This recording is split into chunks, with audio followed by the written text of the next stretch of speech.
నమస్తే, welcome to four side news. నేను విజయ్. బులెటిన్లో ముందుగా హెడ్లైన్స్ చూద్దాం. పెద్దిరెడ్డి భూ ఆక్రమణలు, అటవీ రెవెన్యూ శాఖల విచారణ ప్రారంభం.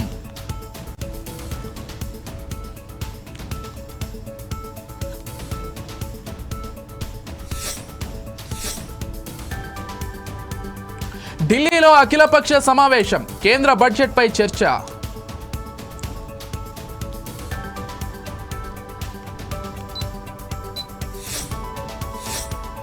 వాట్సాప్లో ఏపీ ప్రభుత్వ సేవలు, పౌర సేవలు ప్రారంభించిన Nara Lokesh.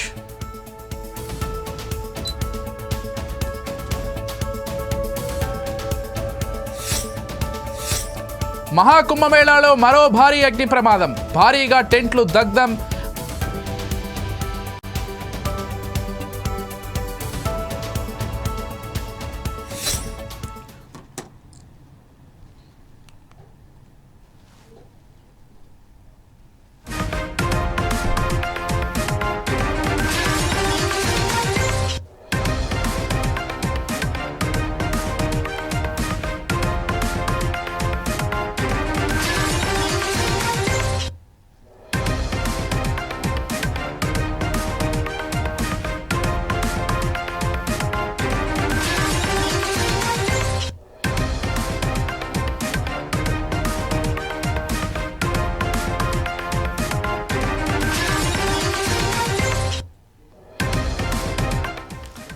Right, breaking news చూస్తున్నాం. ఢిల్లీలో అఖిలపక్ష సమావేశం నిర్వహించారు. బడ్జెట్ సమావేశాల్లో ప్రవేశపెట్టే పలు బిల్లులు, ప్రభుత్వ అజెండాపై అఖిలపక్ష నేతలకు కేంద్రం వివరించింది. పార్లమెంటు సమావేశాలు సజావుగా సాగేందుకు సహకరించాలని, కీలక బిల్లుల ఆమోదానికి మద్దతు తెలపాలని అఖిలపక్ష నేతలను ప్రభుత్వం కోరింది. అఖిలపక్ష సమావేశానికి టీడీపీ తరపున బీదా మస్తాన్ రావు, వైసీపీ తరపున మిథున్ రెడ్డి, జనసేన తరపున బాలశౌరి హాజరయ్యారు. కాంగ్రెస్ తరపున జయరాం రమేష్, గౌరవ్ గొగోయ్ హాజరయ్యారు.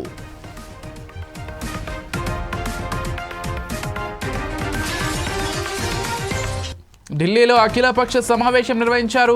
బడ్జెట్ సమావేశాల్లో ప్రవేశపెట్టే పలు బిల్లులు, ప్రభుత్వ అజెండాపై అఖిలపక్ష నేతలకు కేంద్రం వివరించింది. పార్లమెంటు సమావేశాలు సజావుగా సాగేందుకు సహకరించాలని, కీలక బిల్లుల ఆమోదానికి మద్దతు తెలపాలని అఖిలపక్ష నేతలను ప్రభుత్వం కోరింది. అఖిలపక్ష సమావేశానికి టీడీపీ తరపున బీదా మస్తాన్ రావు, వైసీపీ తరపున మిథున్ రెడ్డి, జనసేన తరపున బాలశౌరి హాజరయ్యారు. కాంగ్రెస్ తరపున జయరాం రమేష్, గౌరవ్ గగోయ్ హాజరయ్యారు.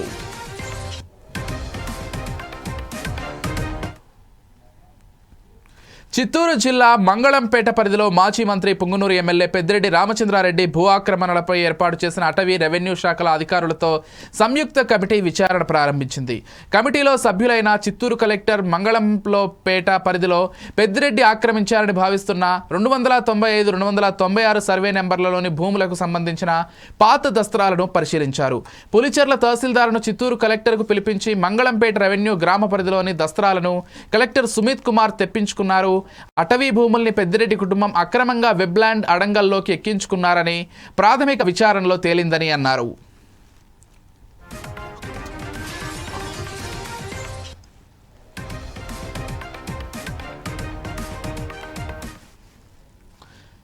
ఏపీలో వాట్సాప్ ద్వారా పౌర సేవల్ని అందించేందుకు మనమిత్ర ప్రజల చేతిలో ప్రభుత్వం పేరుతో వాట్సాప్ గవర్నెన్స్కు లాంఛనంగా మంత్రి నారా లోకేష్ ప్రారంభించారు. బటన్ నొక్కితే పౌర సేవలు అందిస్తామని యువగళం పాదయాత్రలో ప్రజలకు హామీ ఇచ్చానని, దానిని నెరవేర్చేందుకు వాట్సాప్లోనే పౌర సేవల్ని అందించేందుకు మెటాతో వాట్సాప్ సేవల్ని అందుబాటులోకి తీసుకొచ్చినట్లు ఆయన అన్నారు. మొదటి విడతలో 161 సేవలు, రెండో విడతలో 360 రకాల సేవల్ని వాట్సాప్లో అందిస్తామని చెప్పారు. సర్టిఫికెట్ల మీద QR కోడ్లతో జారీ చేస్తామని, వాటిని స్కాన్ చేస్తే వాటి వివరాలు ఏపీ ప్రభుత్వ వెబ్సైట్లో ప్రత్యక్షమవుతాయని, నకిలీ పత్రాలను సృష్టించే అవకాశం ఉండదని లోకేష్ వివరించారు. 161 సర్వీసెస్ లాంచ్ చేస్తున్నాం. మా టీం చెప్పొద్దన్నారు, బట్ నేను చెప్తున్నాను, ఈరోజు రెండో విడతలో 360 సర్వీసెస్ మేము లాంచ్ చేస్తాము. There is no debate, no discussion, we will launch. So ప్రజలకి ప్రభుత్వం మధ్యన ఇదొక ప్లాట్ఫామ్గా ఏర్పాటు చేసి రియల్ టైం సర్టిఫికేట్స్ వాళ్ళకి డెలివర్ చేసే బాధ్యత మన ప్రభుత్వం తీసుకుంటుంది. దాంట్లో భాగంగా మీరు చూస్తే నేను కూడా మా టీంని పదే అడిగింది, ఇక్కడ సర్టిఫికేట్స్ కూడా మేము ఇష్యూ చేసినప్పుడు దానిపైన స్పెసిఫిక్ క్యూఆర్ కోడ్ ఉంటుంది. ఎందుకంటే మీరు ఆథెంటిసిటీ గురించి మీరు అడుగుతారు నాకు తెలుసు, అందుకే ముందలే ప్రియం చేస్తున్నా. క్యూఆర్ కోడ్ అనేది ప్రతి సర్టిఫికేట్ పైన ఉంటుంది. ఆ క్యూఆర్ కోడ్ స్కాన్ చేస్తే ఏపీ గవర్నమెంట్ వెబ్సైట్కి లింక్ వెళ్తుంది. ఆ ఏపీ గవర్నమెంట్ వెబ్సైట్ పైన క్లియర్గా సర్టిఫికేట్ పైన ఉండాల్సిన పేరేంటి, వివరాలు ఏంటి వెబ్సైట్ పైన కనపడుతుంది. సో ఎవరు ఫేక్ సర్టిఫికేట్లు జనరేట్ చేసేదానికి అవకాశం ఉండదు. అది బ్లాక్ చైన్ పైన కూడా తీసుకురావాలని మేము నిర్ణయం తీసుకున్నాం. అది కూడా త్వరలో రిలీజ్ చేస్తాం. సో ఇప్పుడు మీరు చూస్తే ఈ సర్వీసెస్ అన్నీ ఒక పక్కన రెవెన్యూ సర్వీసెస్, రెండో పక్కన మున్సిపల్ సర్వీసెస్, మూడోది ఎండోమెంట్ అంటే దేవాలయాల్లో కూడా అటవీ భూములను మాజీ మంత్రి వైసీపీ నేత పెద్దిరెడ్డి రామచంద్రారెడ్డి ఆక్రమించుకున్నారనే ఆరోపణలపై టీడీపీ మాజీ చైర్మన్ వైసీపీ నేత భూమన కరుణాకర్ రెడ్డి స్పందించారు. పెద్దిరెడ్డిపై పనికొట్టుకుని విష ప్రచారం చేస్తున్నారని ఆయన మండిపడ్డారు. అటవీ భూములను పెద్దిరెడ్డి ఆక్రమించకపోయినా తప్పుడు కథనాలు రాస్తున్నారని విమర్శించారు. ఈ అసత్య ఆరోపణల నుంచి పెద్దిరెడ్డి కడిగిన ముత్యంలో బయటపడతారని అన్నారు. ప్రజలకు ఇచ్చిన హామీలను నెరవేర్చకుండా కూటమి నేతలు తమపై విషం చిమ్ముతున్నారని విమర్శించారు.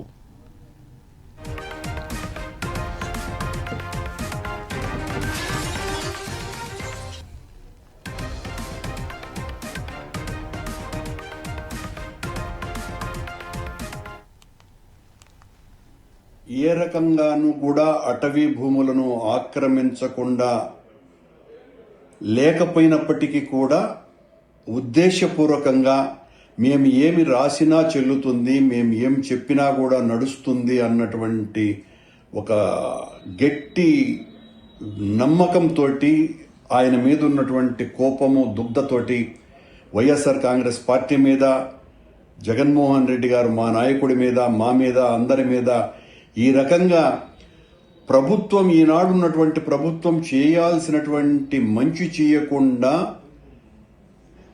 ఇలా వైఎస్ఆర్ కాంగ్రెస్ పార్టీ పాలన అంతా కూడా అరాచకమే జరిగింది అని ఇంకా ప్రజల్ని నమ్మించాలా అనేటువంటి ప్రచారంలో భాగంగానే ఈ రకంగా రామచంద్రారెడ్డి గారి మీద ఆ విషం చిమ్మింది.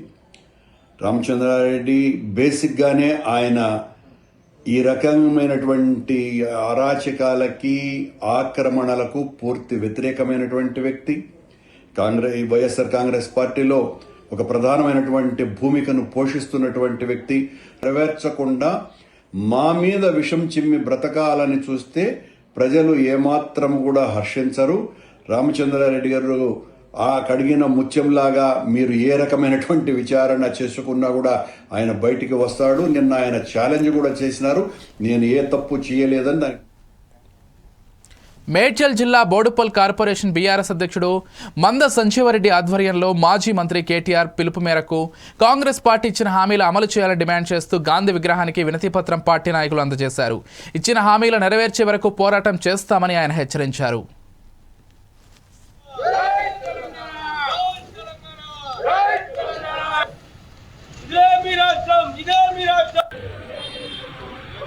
మాజీ మంత్రివర్యులు శాసనసభ్యులు కేటీ రామారావు గారు, మా స్థానిక శాసనసభ్యులు మాజీ మంత్రివర్యులు మల్లారెడ్డి గారి ఆదేశానుసారం ఈరోజు Boduppal municipal corporation BRS party ఆధ్వర్యంలో పెద్ద ఎత్తున మరి నిరంకుశ పాలన చేస్తున్నటువంటి కాంగ్రెస్ ప్రభుత్వం పైన నిరసన వెలుబుచ్చుతూ కాంగ్రెస్ పార్టీ మోసపూరిత వాగ్దానాలైన 6 గ్యారంటీలు, 420 హామీలను ఇప్పటికీ 420 రోజులైనా అమలు చేయని సందర్భాన్ని మనం చూసాం. ప్రతిసారి రైతులను, విద్యార్థులను, యువకులను, మహిళలను, పేద ప్రజలను అందరినీ కూడా, రైతులను, కర్షకులను, కార్మికులను అందరినీ కూడా మోసం చేస్తూ, ప్రతిరోజు మోసం చేస్తూ పరిపాలన చేస్తున్న రేవంత్ రెడ్డి గారు మరి ఖచ్చితంగా మీరు ఇచ్చినటువంటి 6 గ్యారంటీలు, 420 హామీలను అమలు చేసే విధంగా మిమ్మల్ని వెంటాడి ప్రజల తరఫున పోరాటం చేస్తామని కూడా ఈ సందర్భంగా తెలియజేస్తా ఉన్నాము. మరి మీరు గతంలో చూసినాం, మరి మీరు ఎన్నికల్లో ఇచ్చిన వాగ్దానాలన్నీ మరి రైతు బంధు పేరుతో రైతు భరోసా చెప్తూ మరి 15 పంటకు సంవత్సరానికి 15,000 ఎకరానికి ఇస్తామని చెప్పారు, అవి ఇయ్యలేదు. మరి కళ్యాణ లక్ష్మి పేరుతో ఉన్నటువంటి 2,000 రూపాయలు కళ్యాణ లక్ష్మి. ఫిబ్రవరి 2న ఉస్మానియా యూనివర్సిటీలో జరిగే మాదిగ విద్యార్థి యువగర్జన సభ పోర్టల్ను ఓయూ ఆర్ట్స్ కళాశాల వద్ద ఎస్సీ కార్పొరేషన్ మాజీ చైర్మన్ డాక్టర్ పిడమర్తి రవి ఆవిష్కరించారు. ముఖ్యమంత్రి అసెంబ్లీ సాక్షిగా తెలంగాణలో వర్గీకరణ అమలు చేస్తామని పిడమర్తి రవి అన్నారు. ఎస్సీ వర్గీకరణ ఉద్యమాన్ని మందకృష్ణ మాదిగ నీరుగారిస్తున్నారని ఆగ్రహం వ్యక్తం చేశారు. కాంగ్రెస్ ప్రభుత్వం ఎస్సీ వర్గీకరణ చేయటం మందకృష్ణ మాదిగకు బీజేపీ నాయకులకు ఇష్టం లేదన్నారు.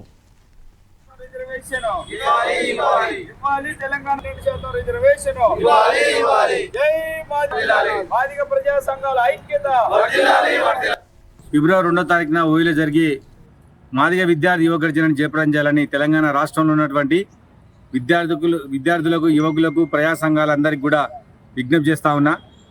రెండో వైపున మందకృష్ణ మాదిగ 7% డిమాండ్తో ట్రాఫిక్లో ఉద్యమం చేస్తూ ఉన్నాడు. ఎక్కడ? నెక్లెస్ రోడ్లో. మందకృష్ణ మాదిగకు దమ్ముంటే ధైర్యం నాగా కూకీల ఉద్యమంగా మార్చి ఈ 2 మాల మాదిగల కులాలు కొట్టుకుంటే వాటి ద్వారా లబ్ధి పొందాలని ఇద్దరు వ్యక్తులు చూస్తూ ఉన్నారు. నిజానికి కృష్ణ మాదిగ సీఎం రేవంత్ రెడ్డితో ఉండి వర్గీకరణ సాధించుకోవాల్సి ఉండే. సుప్రీంకోర్టు తీర్పు ద్వారా వచ్చినటువంటి తీర్పుని బీజేపీకి ఆపాదిస్తూ ఉన్నాడు. ఆయనకు వచ్చినటువంటి పద్మశ్రీ అవార్డు కమలం పార్టీ ఇచ్చినటువంటి అవార్డు, అది కమలం అవార్డు. మాదిగ జాతి ప్రయోజనాలు ముఖ్యం అనుకుంటే ఇంతవరకు ఏ నాయకుడు కూడా ప్రభుత్వంతో కొట్లాడి ప్రభుత్వం వ్యతిరేకంగా నిలబడే నాయకుడు ఉంటాడు, కానీ ప్రభుత్వం దగ్గర అవార్డు తీసుకునే నాయకుడు ఉన్నాడు. దాన్ని తిరస్కరించాలి. అట్లనే వీళ్ళిద్దరు కుట్ర చేసి దీన్ని నాగా కూకి ఉద్యమంగా మార్చి రాష్ట్రంలో శాంతి భద్రత సమస్యను సృష్టించి వర్గీకరణను ఇప్పుడు చేయకుండా కుట్ర చేస్తూ ఉన్నారు ఇద్దరు. మహాకుంభమేళాలో మరోసారి భారీ అగ్ని ప్రమాదం సంభవించింది. తొక్కిసలాట ఘటన మరొక ముందే మరో ప్రమాదం చోటు చేసుకుంది. సెక్టార్ 22లో చెత్నాగ్ ఝాన్సీ ప్రాంతంలో నిర్మించిన టెంట్ సిటీలో మంటలు చెలరేగాయి. ఈ ఘటనలో డజనుకు పైగా టెంట్లు కాలిపోయాయి. ఈ విషయం తెలుసుకున్న ఫైర్ సిబ్బంది వెంటనే ఘటనా స్థలానికి చేరుకొని మంటలను అదుపు చేశారు.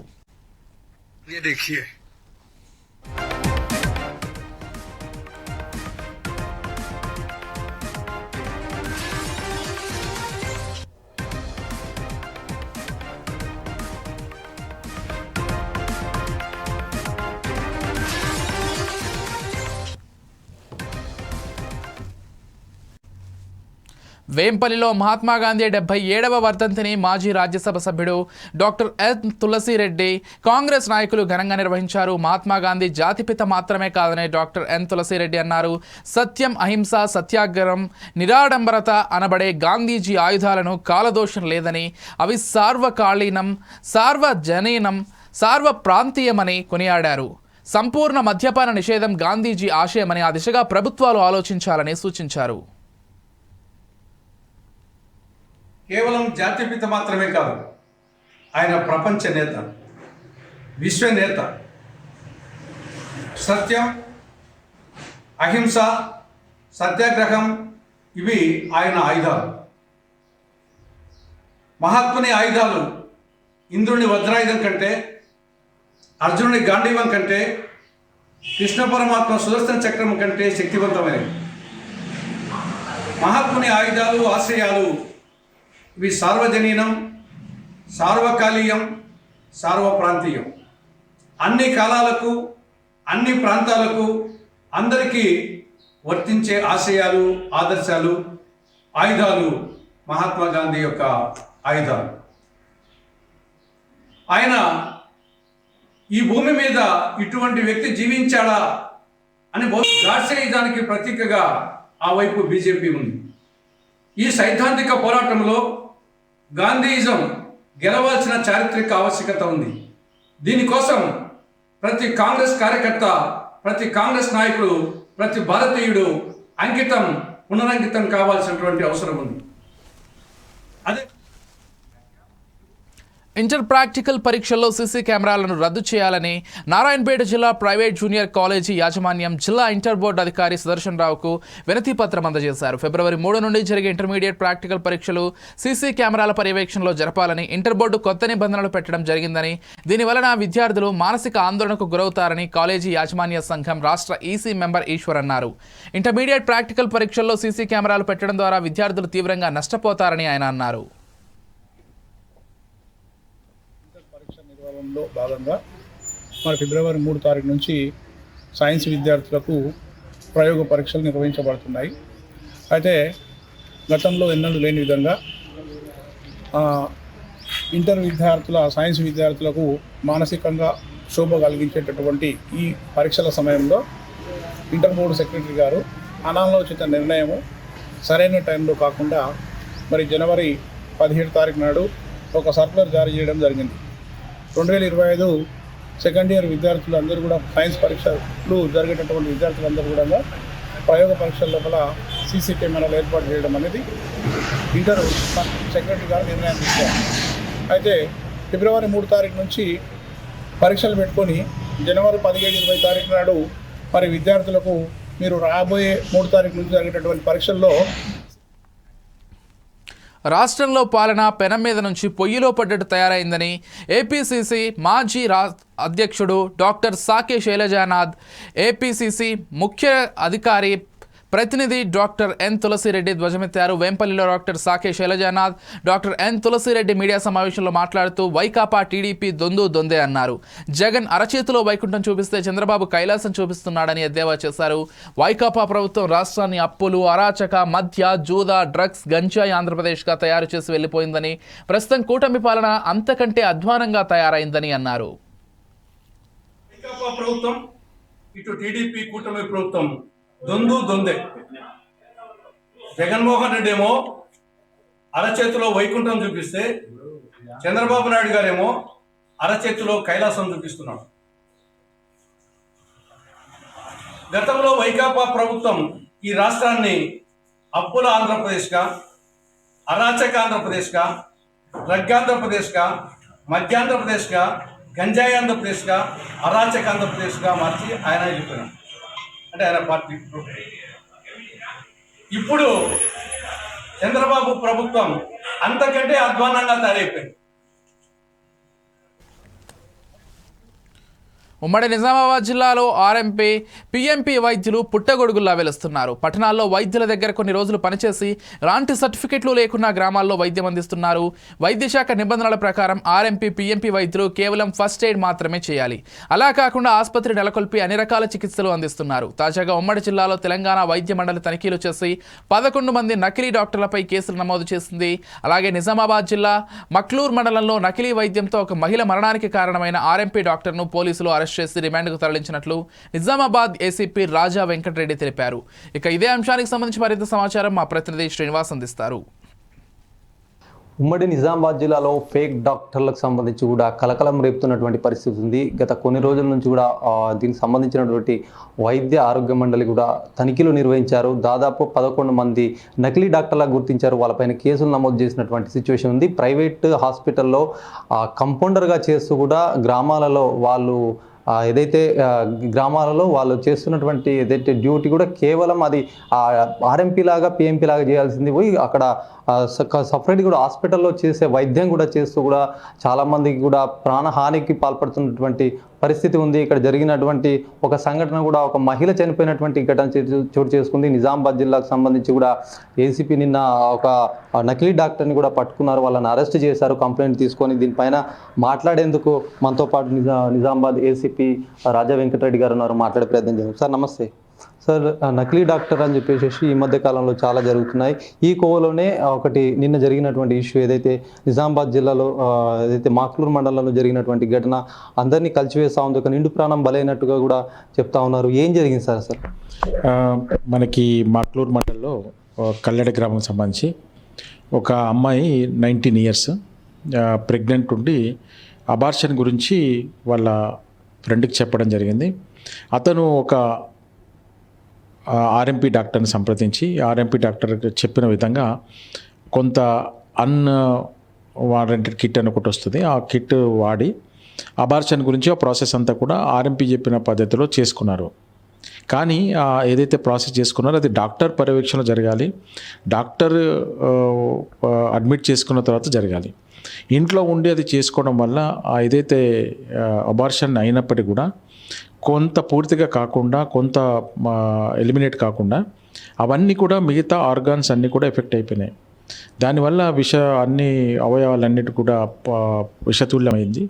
దానివల్ల అన్కాన్షియస్ అయింది. అక్కడ నుంచి హైదరాబాద్ తీసుకెళ్తుంటే మార్గమధ్యంలో చనిపోవడం జరిగింది.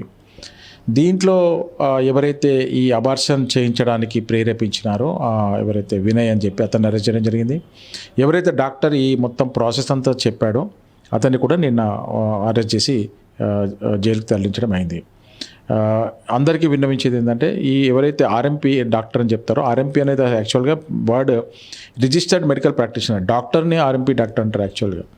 వీళ్ళు రూరల్ మెడికల్ ప్రాక్టీషనర్ అని, ప్రివెంటివ్ మెడికల్ పిఎంపీ అని, ప్రివెంటివ్ మెడికల్ ప్రాక్టీషనర్ అని పేరు మీద వీళ్ళు డాక్టర్ చేసే పని ఏదైతే ఇంజెక్షన్స్ ఇవ్వడం కానీ, టాబ్లెట్స్ని ఇవ్వడం కానీ, వాళ్ళకు తెలిసిన జ్ఞానాన్ని పబ్లిక్ ఇవ్వడం జరుగుతూ ఉంది. దీనివల్ల ప్రజలు ఇబ్బందులు ఎదుర్కొనే పరిస్థితి ఉంది, ప్రాణాపాయ స్థితిలోకి వెళ్తున్నారు. అందరికీ విన్నవించేదంటే ప్రజలకి ఎట్టి పరిస్థితుల్లో కూడా మీరు ఈ ఆర్ఎంపీ ఎవరైతే రూరల్ మెడికల్ ప్రాక్టీషనర్ అని ఎవరైతే చేస్తుంటారో వాళ్ళని నమ్మకుండా మీరు ఆథరైజ్డ్ డాక్టర్స్ దగ్గరికి వెళ్ళి మీరు ట్రీట్మెంట్ తీసుకోండి. ఈరోజు ఒక నిండు ప్రాణం బలైంది.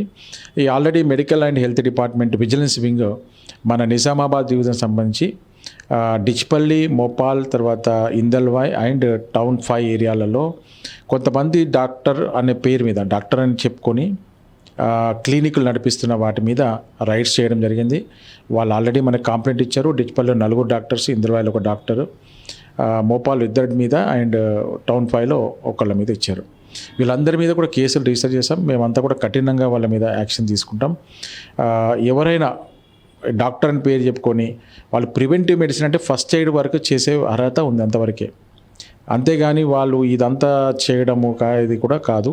ఏదైతే నర్సింగ్ చేస్తుండి ఒక పట్టా ఉండుంటే నర్సింగ్ వరకు వాళ్ళు చేయొచ్చు, అంతవరకే వాళ్ళకి ఆ పరిధి ఉంది. ఆ పరిధికి మించి చేస్తే తప్పకుండా మేము చర్యలు తీసుకుంటాం. ప్రజలకు కూడా చెప్పేది ఏంటంటే ఇట్లాంటి వాళ్ళని ప్రోత్సహించకండి. ఎలాంటిది ఏదైనా సమాచారం ఉంటే పోలీస్కి అందించండి. చాలా మటుకు కూడా సార్ విలేజ్లలో ఏదైనా ఇన్సిడెంట్ జరిగితే ఫస్ట్ అయితే ఆర్ఎంపీ పిఎంపీ వాళ్ళకి వెళ్తారు, తర్వాత పెద్ద హాస్పిటల్కి వెళ్తారు. ఈ కోవల్ ఇలాంటి చాలా కూడా జరుగుతున్నాయి. బయటకు రాని ఎన్నో ఉన్నాయి, బయటకు వచ్చిన విషయం ఉంది. మరి దీని పట్ల ఒకవైపు కూడా దీనికి సంబంధించినటువంటి వైద్య అధికారులు కావచ్చు, ఆ బృందం అయితే తనిఖీలు చేస్తూ ఉంది. మరి ఇప్పటికి కూడా చాలామంది కూడా లోపల ఎంతో బయటకు రాని సిచ్యువేషన్ చాలా ఉన్నాయి. మీరు దీనికి సంబంధించి కూడా ఆర్ఎంపీలకు కానీ ఇటు ప్రజలకు కానీ ఎలా ఉండాలని చెప్తారు? ఆల్రెడీ మెడికల్ హెల్త్ డిపార్ట్మెంట్ నుంచి విజిలెన్స్ కమిటీ ఆల్రెడీ తిరుగుతూ ఉన్నాయి. మన ఒక ప్లేసే కాదు, నిజామాబాద్ ఆర్మూర్ డివిజన్ కానీ బోధన్ డివిజన్లో కానీ కొన్ని కేసులు వాళ్ళు ఇచ్చారు. అది స్టేట్ వైడ్ ప్రోగ్రామ్ నడుస్తూ ఉంది. ఎందుకంటే ఒకప్పుడు డాక్టర్స్ అనేది మన కొరత ఉండేది, కానీ ఇప్పుడు డాక్టర్ సీట్స్ పెరిగాయి. ఒరిజినల్గా మనకు డాక్టర్ డిగ్రీ తీసుకున్న వాళ్ళు చాలామంది వస్తున్నారు. వాళ్ళ దగ్గరికి వెళ్తే మనకి ఇప్పుడు ఒకప్పుడు ట్రాన్స్పోర్టేషన్ ఉండకపోయేది కాబట్టి రూరల్లో ఇబ్బంది ఉండేది. ఈరోజు మనకి ఇంత చుట్టుపక్కల కూడా ఒక 15-20 నిమిషాల్లో మీరు నిజామాబాద్ రావచ్చు, ఒక క్వాలిఫైడ్ డాక్టర్ దగ్గర సేవలు తీసుకోవచ్చు. కాబట్టి వీళ్ళ హెల్ప్ తీసుకొని మీరు చేసుకోండి. కానీ మీరు ఆర్ఎంపీ డాక్టర్ల వాళ్ళు చెప్పిన మందులు వాడడం కానీ, ఇంజెక్షన్ తీసుకోవడం కానీ వచ్చే కాన్సిక్వెన్సెస్ వాళ్ళకి తెలియదు, ఎట్లా ట్రీట్ చేయాలో తెలియదు. దీనివల్ల చాలామంది ఇబ్బంది గురవుతున్నారు. డాక్టర్లకు మీరు ఏమైనా చెప్తారు సార్? ఇట్లాంటి చాలా జరుగుతున్నాయి. ప్రతి విలేజ్లో కూడా ఆర్ఎంపీ పిఎంపీలు ఉంటారు. మరి వాళ్ళకి ఏమైనా మీరు సజెషన్, ఇన్స్ట్రక్షన్స్ ఏమైనా? ఎస్, డాక్టర్స్ ఎవరైతే ఉన్నారో మీరు ఆల్రెడీ వాళ్ళ వింగ్ కూడా ఉంది. ఈ ఆర్ఎంపీ డాక్టర్లు కానీ క్వాక్ డాక్టర్స్ గురించి రిపోర్ట్ చేయడానికి వాళ్ళని కూడా చెప్పేది ఏంటంటే మీరు ఈ రూరల్ మెడికల్ ప్రాక్టీషనర్స్ని ఎంకరేజ్ చేయకండి. వాళ్ళని ఎంకరేజ్ చేయడం వల్ల వాళ్ళు ఏదో కమిషన్ వస్తుందని చెప్పి వాళ్ళని ఎంకరేజ్ చేయడం వల్ల విలేజ్లో వాళ్ళు వెళ్ళేసి వాళ్ళు ఏదో ట్రీట్మెంట్ చేయడము ఇలాంటివి చేసి వాళ్ళు అనవసరంగా ఇబ్బందులు, ప్రజలకు ఇబ్బంది అవుతుంది, వాళ్ళు కూడా మళ్ళీ కేసులలో ఇరికి ఇబ్బందులు అవుతాయి. కాబట్టి వాళ్ళు కూడా డాక్టర్స్ కూడా విలేజెస్కు ఇంతకుముందు ఏంటంటే డాక్టర్స్ ఒక సండే వచ్చిందంటే ఒక విలేజ్కి వెళ్ళేసి ఫ్రీ సర్వీసెస్ ఇచ్చేవాళ్ళు. దానివల్ల ఏంటంటే డాక్టర్కి ఆ విలేజ్ వాళ్ళకి సంబంధం అనేది పెరిగేది. అట్లా డాక్టర్స్ వాళ్ళు కూడా విలేజెస్కి వెళ్ళి కొంత సర్వీస్ చేస్తే వీళ్ళకు ర్యాప్ అయిపోయి కొంత ఇట్లాంటి సిస్టమ్స్ కొంత తగ్గే అవకాశం ఉంది. థ్యాంక్స్. ఇది మొత్తానికి చూడొచ్చు నిజామాబాద్ జిల్లా వ్యాప్తంగా కూడా నకిలీ డాక్టర్లతో కూడా చాలా సఫర్ అయిపోతున్నటువంటి సిచ్యువేషన్ ఉంది. చాలా మటుకు కూడా మారుమూల గ్రామాల్లో అయితే ఏదైనా జరిగితే ఆర్ఎంపీ వద్దకు వెళ్తారు. అక్కడ ఇష్టం ఉన్నటువంటి గోళీలు ఇవ్వడం కానీ మందులు ఇవ్వడం కానీ ఇట్లా ఇవ్వడం ద్వారా గతంలో కూడా చూడొచ్చు ఒక డెంగ్యూ కేసు తోటి వస్తే అక్కడ ఒక ఏదైతే పేషెంట్ కూడా మరణించినటువంటి సిచ్యువేషన్ కామారెడ్డిలో ఫేక్ డాక్టర్ కలకలం సృష్టించింది గత కొన్ని రోజులుగా. ఇట్లాంటివి కూడా జిల్లా వ్యాప్తంగా మొత్తం కూడా డాక్టర్లు ఎవరైతే ఉన్నారో చాలా అన్క్వాలిఫైడ్ ఉంటారో వాళ్ళ దగ్గరికి ఏదో ట్రీట్మెంట్ వద్దకు వెళ్తే కూడా వచ్చి రాని వైద్యం చేసి కూడా ప్రజల ప్రాణాలను కూడా తీస్తున్నటువంటి సిచ్యువేషన్ ఉంది. ఏదేమైనప్పటికీ మరింత దృష్టి పెట్టాలి, ఫోకస్ చేయాలి ప్రభుత్వం. దీనికి సంబంధించినటువంటి వైద్యాధికారులను కూడా ప్రజలు కోరుతున్నారు. కెమెరామెన్ సందీప్తో శ్రీనివాస్, 4 టీవీ, నిజామాబాద్.